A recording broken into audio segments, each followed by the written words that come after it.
कालू नाम का एक भालू गांव के बाहर वाले जंगल में रहता था।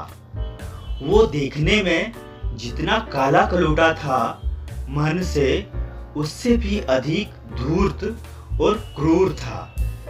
वह ऊपर से मीठी मीठी बातें करता और मौका मिलते ही मासूम जानवरों को धोखा देकर खा जाता।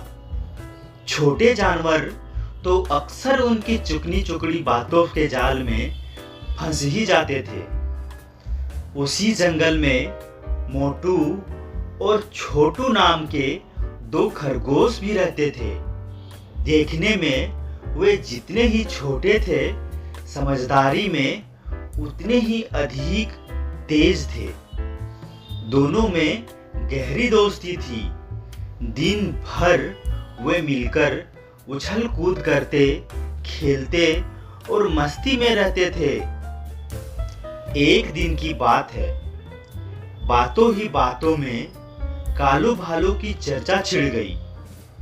कालू ने कहा, सच में मोटू, इस कालू भालू ने तो छोटे जानवरों का जीना मुश्किल ही कर दिया है।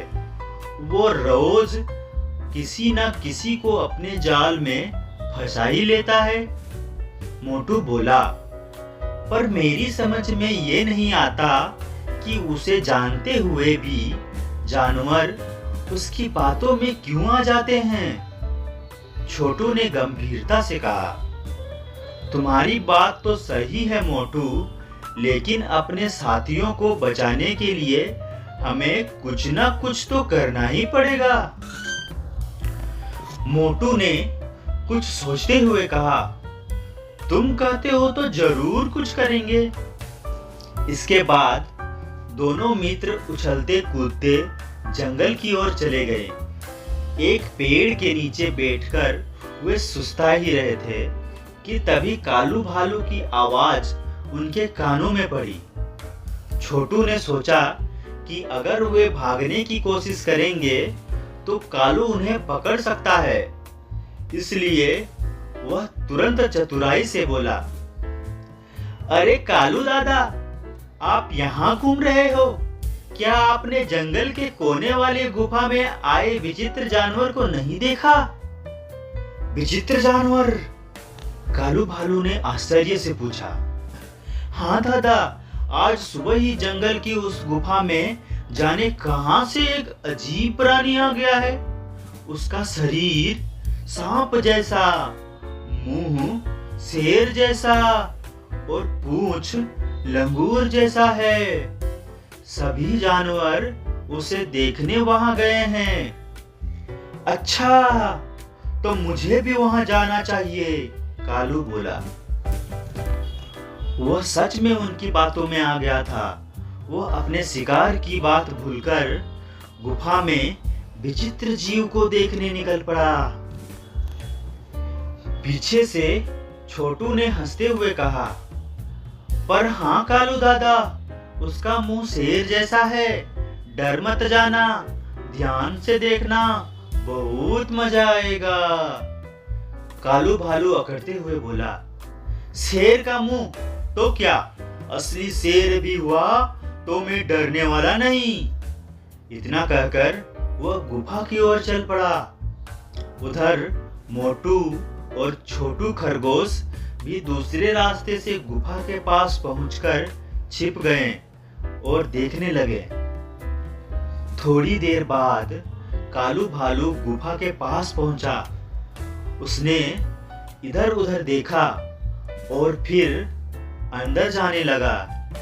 जैसे ही उसने गुफा के अंदर झांका, सामने ही उसे शेर जैसा मुंह दिखा। वह सोचने लगा कि यह जरूर वही विचित्र प्राणी होगा। बिना डरे वो अंदर घुस गया, लेकिन कुछ ही क्षणों में वो चीखता हुआ, गिरता पड़ता गुफा के बाहर भागता नजर आया। उसके शरीर पर जगह जगह गहरे घाव हो चुके थे। छोटू ने मुस्कुराते हुए पूछा, कहो कालू दादा, देख लिया विचित्र जीव? मोटू भी बोला, अब तक तो तुम दूसरे को बातों में फंसाते थे, आज खुद ही फंस गए। दरअसल उस गुफा में कुछ दिन पहले ही एक असली शेर आकर रहने लगा था। कालू भालू को इस बात की जानकारी नहीं थी। मोटू और छोटू ने इसी का फायदा उठाकर उसे ऐसा सबक सिखाया जो वह जीवन भर भूल नहीं पाएगा। अब कालू भालू की टांगें इतनी ज्यादा घायल हो चुकी थी कि वो ठीक से चल भी नहीं सकता था।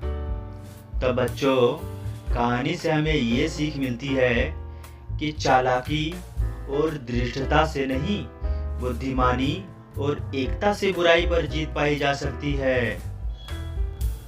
तो बच्चों, इस तरह की और मजेदार कहानियों के लिए हमारे चैनल को लाइक और सब्सक्राइब करें। धन्यवाद।